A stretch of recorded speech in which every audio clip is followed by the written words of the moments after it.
Welcome to the Level Up Leadership Show. My name is Mike Melnick. I want you to go ahead and like us on Facebook, subscribe to our YouTube channel.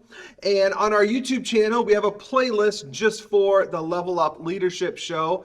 In case this is the first one that you're watching, we have several episodes that you can go back and watch. Well, these episodes and this show is really designed to help you grow as a leader. And I'm going to butcher this name, but forgive me. Wolfram von Eschenbach said this: "Fear not those who argue, but those who dodge."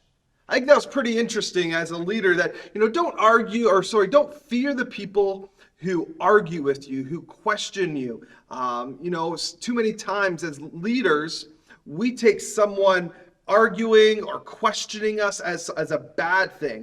People just need a way to respond and kind of flush out what they're thinking. And it's really only going to make you better as a leader to have someone that will challenge you a little bit, all right? And to maybe even argue with a little bit, but the ones you need to fear is the one who dodge you, all right? And so that's a great quote. But these first few episodes, we've been talking about being a team player. All right, and working within a team, or maybe you're leading a team.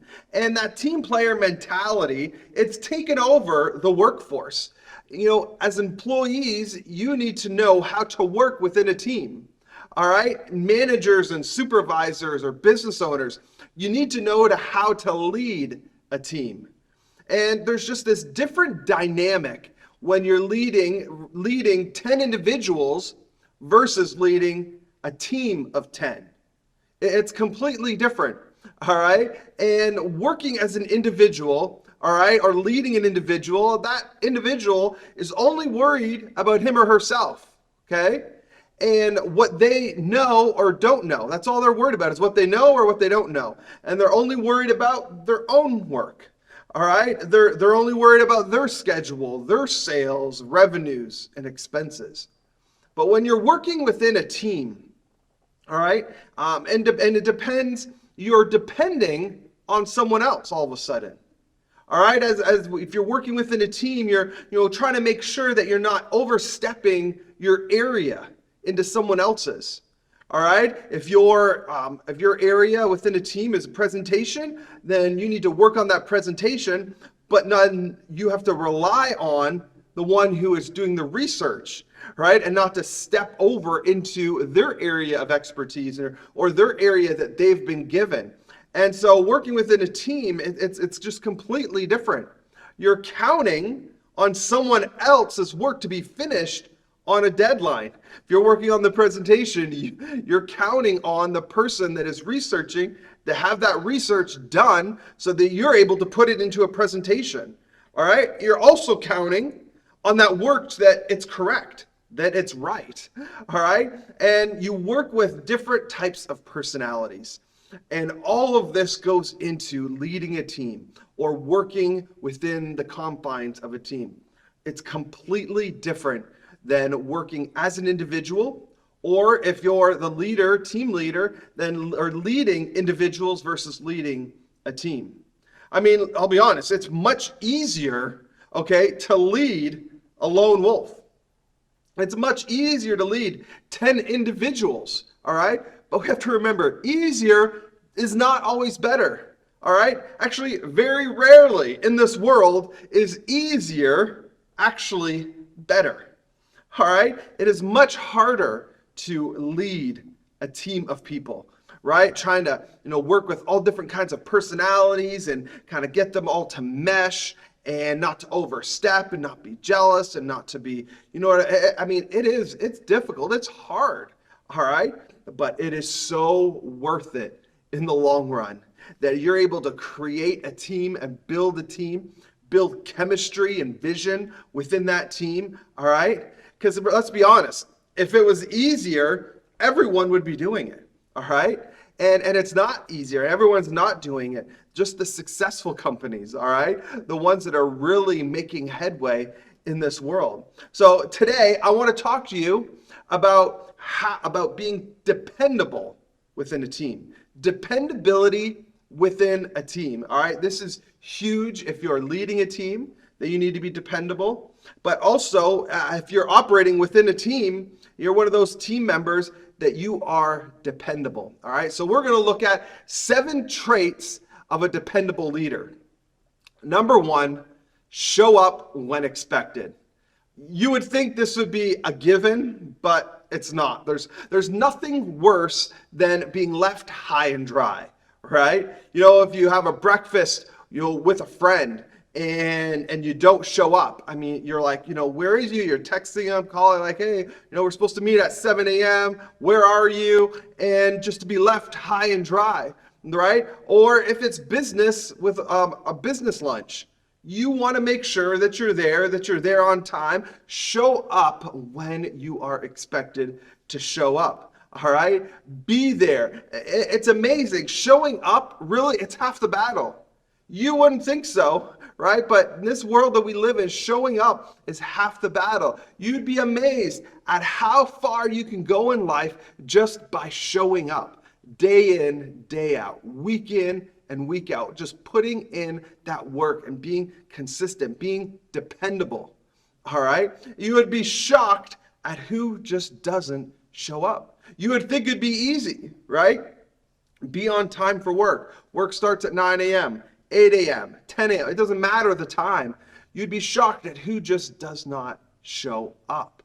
Be there when you're expected to be there, okay? And this has always been my motto, all right? If you're on time, then you're late, okay? If you're on time, then you're late. I always want to be early. Okay, show up when expected, but be ready to work.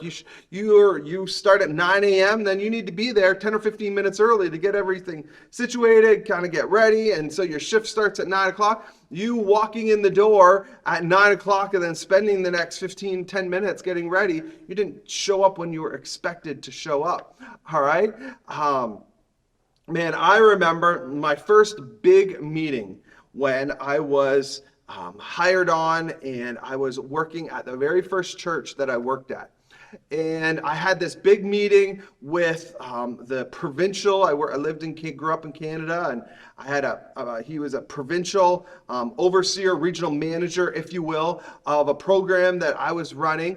And I had this meeting with him, and it was been on the books for months. And I show up, I go to work that day. And I just work all the way through the day. And I get a phone call from him.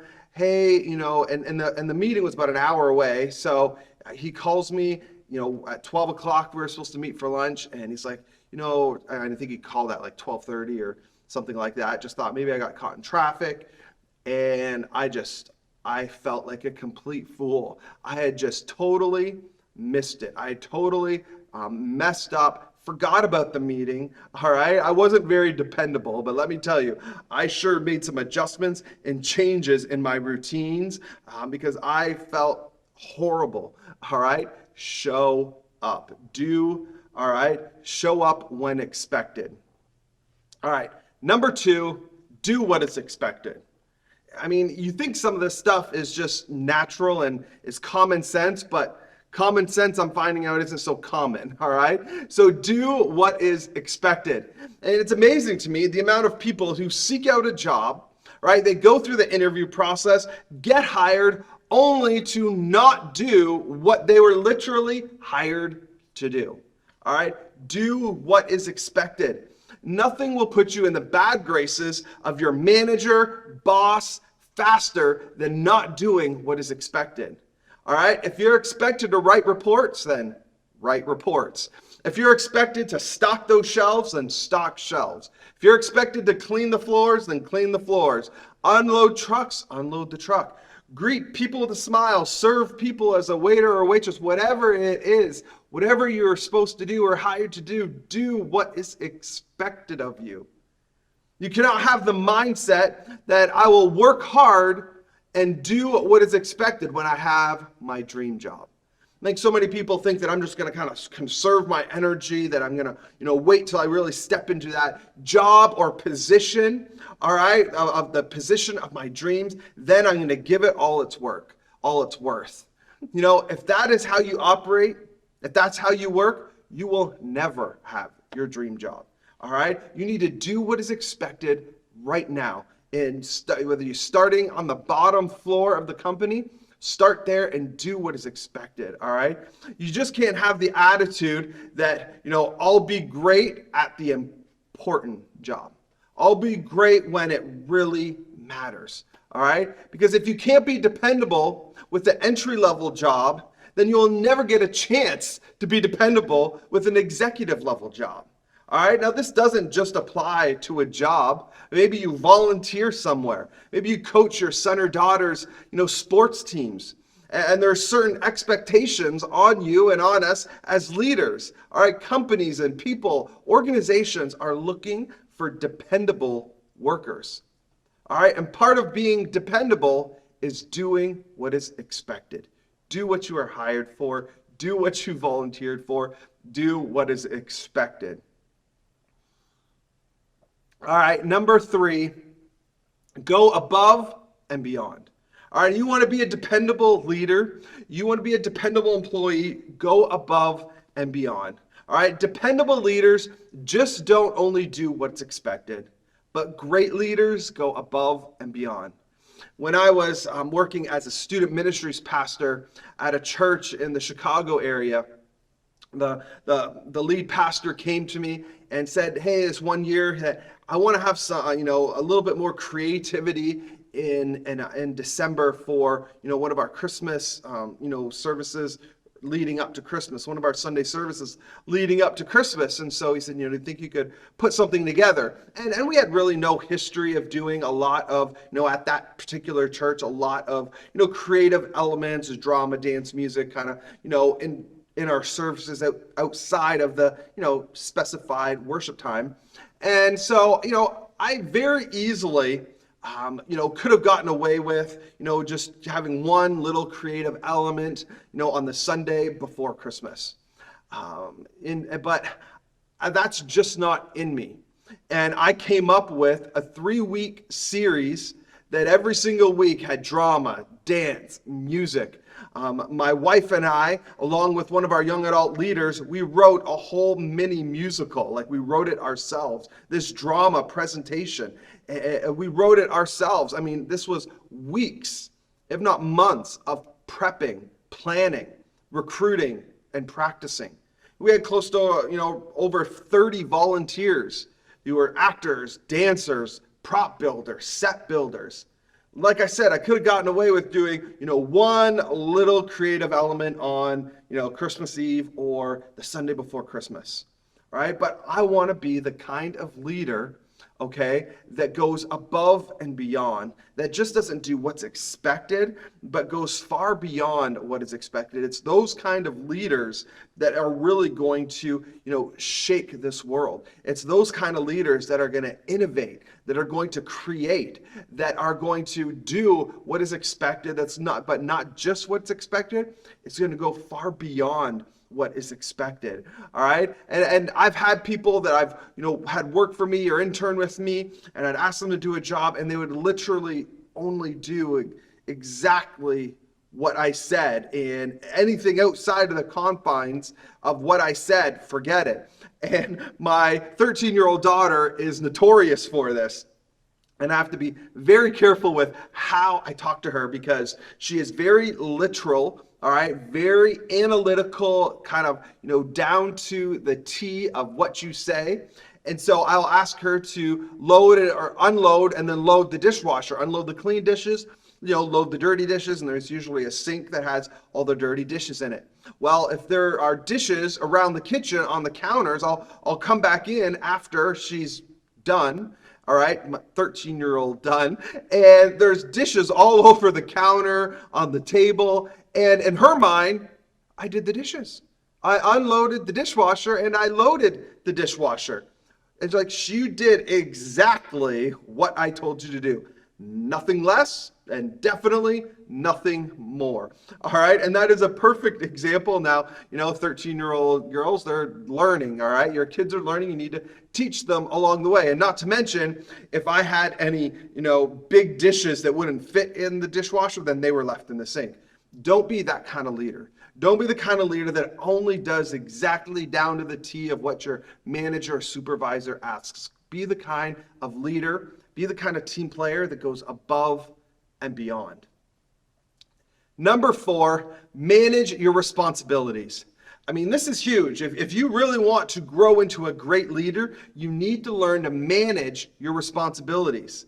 Okay, now not many people get up and be like, yay, responsibility, right? Because it's kind of funny. As kids, I was just talking about my 13-year-old daughter. She wants more responsibility. She's like, I want more responsibility, kind of give it to me. And as adults, we're like, can we have a break from responsibility? Like, I would just love a week where I had absolutely no responsibilities, no kids to worry about, no dishes to do, no meals to cook, just nothing for a week. As adults, we would love that. And hopefully you can get some vacation time that can happen. But for the most part, as adults, as business owners, as employees, you are going to have responsibilities, and you need to learn to manage those properly. Because if you're going to be a dependable leader, you need to manage responsibility. Okay? And this is really important for you as a team player, because there's nothing worse than delegating as a team leader responsibility and having someone miss a deadline, have someone mismanage the responsibility that the team leader gave you. You want to grow, okay? You need to learn how to manage that responsibility and make sure that you are diligent in your time, okay? There's a lot of technology out there that's available to us to help us manage that, all right, to manage our responsibilities. Maybe I use Apple products. I love it because it just syncs across all devices, and we could debate all day long whether there's a better computer or a better phone or a better tablet or a better watch or all these things. But you know what? There might be individually, maybe, but there's no better all of them. All of the integration systems. So I use, all the Apple products, the iCalendar. My wife and I have a calendar for our family. So if I know I'm creating a meeting, I can look at my iPhone, I can look at my laptop, I can look at my iPad, and all of my calendar, everything is there. I have a calendar for our family. I have a calendar for my personal meetings. I have a calendar for our church events and everything that goes on. And that way, whenever I'm, someone needs a meeting or we're planning an event, I can easily look up my calendar and I can see everything is there. All right. And it just helps me to manage that responsibility. Here we use an app called Slack. And it allows us to share information, to really help us project manage events and things that are going on. We use Evernote and Dropbox. All of these apps are available and really help organizations and businesses stay on top of managing responsibility. All right. So, go, Google those. If you don't have them, maybe try them out. They're a great resource just to help you manage the responsibilities that you have, because if you want to be a dependable leader, you need to manage those responsibilities. All right. Number 5, be that guy or that girl. Be that guy or that girl. And this is what I'm talking about, all right? Yes, there are people who do what is expected. There's people that go above and beyond. But then there's people that just take it to a whole new level, all right? They are filling holes. They are looking for opportunities to help. They don't have to be told, if they get their work done, they don't have to be given more work. They see a project, working on a project, working on some kind of event. They see a hole, they see a gap, they see something that might, nobody maybe thought of or dropped, and they just jump in and they take responsibility and they run with it. They just go for it. And have you heard the term, you want something done, give it to a busy person? That is so true. Yeah. You would think the opposite is true though, right? You would think that if you want something done, give it to someone that's not that busy, that has a lot of time on their hands. It's actually not true, because that person who has a ton of time on their hands, a lot of times, not always, but a lot of times, they become lazy and they become, just apathetic. And if you need something done, unfortunately, you want to give it to some of the busiest people on your team because they are going to be the ones that get it done. And for me in my career, I've always strived wherever I've worked is to be that guy. All right. And to be that guy or that girl doesn't mean that you're the most talented. All right. It doesn't mean that you have the highest position in the company, but it's someone that your boss, your manager, supervisor can depend on. Okay. I was a student ministry pastor for over 10 years and I worked at four different churches. And my goal was not just to do what was expected, not even to go above and beyond, but man, when the chips were down and my pastor needed something, that I was the one that he came to. That I was the one that, would stay late, be there early, work weekends, whatever it needed to make sure that this project, this event, whatever it was done and done to the highest level possible. All right. And if you don't know if you're that guy or that girl, then you're not. All right. But there's a way to do it. And just look at, you kind of start by just filling holes, doing things in gaps in areas that you're like, I'm not sure. Just jump in. Okay. And that boss if a good boss and supervisor will just guide you. Okay. Most people clock in, clock out, and go home. But dependable leaders, they fill holes and gaps and don't need to be asked all the time. They see a hole, they jump in and they fill it and they do something about it. These types of leaders are invaluable to company and organizations, and it will only help your career and who you are as a person to go further. Number 6, honesty. Honesty. It sounds simple, right? It may even sound like it should be a given. But dependability just comes with honesty. The two are synonymous. You can't have one without the other. You cannot be dependable and dishonest. And I've worked with and for people who appeared to be dependable, but found out later they were dishonest. When you're dishonest, you lose trust. If you're a dishonest person, then your managers, your supervisors, they're going to lose trust in you. See, when you're dishonest, you can't be dependable. That dependability was really just a smokescreen for everyone. Okay, and that's really what dependability is it's trust. Do you have the trust of your teammates? Do you have your trust of the people that you're working with? Do you have the trust of your, who you report to, your manager or supervisor or business owner? All right. As the team leader, do you have the trust of your team? Okay. Are you dependable? But you as a team leader, you need to be responsible and you need to be trustworthy. Okay. And honesty will take you so far. You make a mistake, own up to it. Okay. Don't be the one who passes the buck, who tries to blame every other team member. Okay. If it's you made a mistake, own up to it. Yes, my bad. I made a mistake. And as the leader, this is huge. You have to be willing to own up to your mistakes. And it's going to give you so much more clout with your team.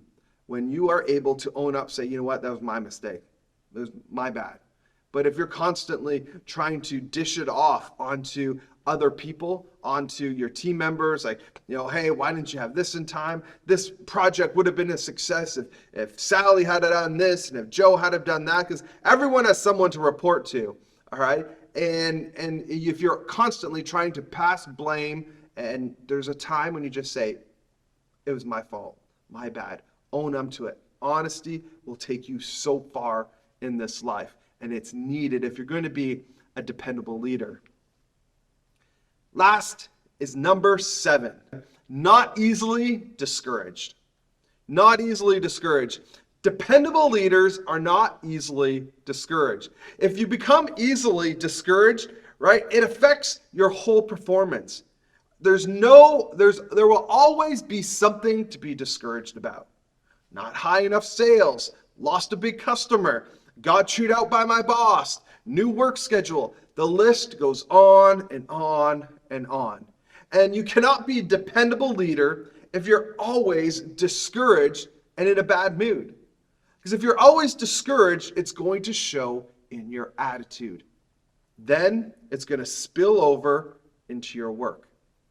Now, I am not downplaying some of the things that you're going through at work or in your life. But I've been a full-time pastor now for over 15 years. And let me tell you, I have met and counseled with hundreds, if not thousands, of people. And guess what? Everyone goes through something in life. Okay? Everyone's going through or has gone through something. But what I've learned is not everyone handles it the same way. Everyone handles adversity different. Everyone handles trials and handles, hard situations. They handle it differently. Some handle it well, others handle it horribly, okay? And if you're someone who is easily discouraged, this is something you really need to work on, okay? Because the people in this life who are not easily discouraged will change the world. Because there's always going to be something to be discouraged about. Don't believe me? Go turn the news on. All right? Just go turn any news network on right now, and you will find something to be discouraged about. It's easy. All right? But you cannot allow, especially outside circumstances that you have no control over. Don't allow those to dictate your mood, okay, and discourage you, get you down, because it's going to affect your attitude, and then it's going to begin to affect your work, and it's going to spill over into your relationships, into your families. Do not allow, okay, the things of this world, especially the things that you have no control over, to get you down. You need to be a dependable leader, and a dependable leader is one who can find positive in everything that they do and everything that's going on. That can, you want to be the one who looks at the glass and see that it's half empty. All right, there's too many people in this world that look at the glass and say it's half empty. You need to be the one who says, I think I messed that up. That you need to be the one that looks at the glass and say it's half full. All right, you want to see the good in people, the good in this world. There is enough in this world to be discouraged about, but do not let it get you down. Keep going, keep pushing. You have something on the inside of you to change this world. You want to be a dependable leader, be a positive leader. The last few weeks, we've been talking about how to lead and be a good team player. If you're going to effectively lead a team, you have to be dependable. Some of your team members can count on. You need to be that team member that someone else can count on when things get tough, when deadlines are coming up. You want to be the one that people can rely on. If you're working as an employee or working within a team, you need to be dependable. If you're the team leader, your teams need to count on you. If you're not already, work on becoming a dependable leader. Every manager, supervisor, business owner wants and needs dependable leaders. Being a dependable leader will open the doors to promotions, raises, and then one day to step into that dream job. Let's recap. All right. Number 1, show up when expected. Number 2, do what is expected. Number 3, go above and beyond. Number 4, manage your responsibilities. Number 5, be that guy or that girl. Number 6, honesty. Be an honest person. Number 7, not easily discouraged. Make sure, all right, to be the kind of leader that people can count on. You want to be dependable, all right? So make sure to subscribe, like the video, leave us a comment. Thank you so much for watching. We will see you next week on the Level Up Leadership Show.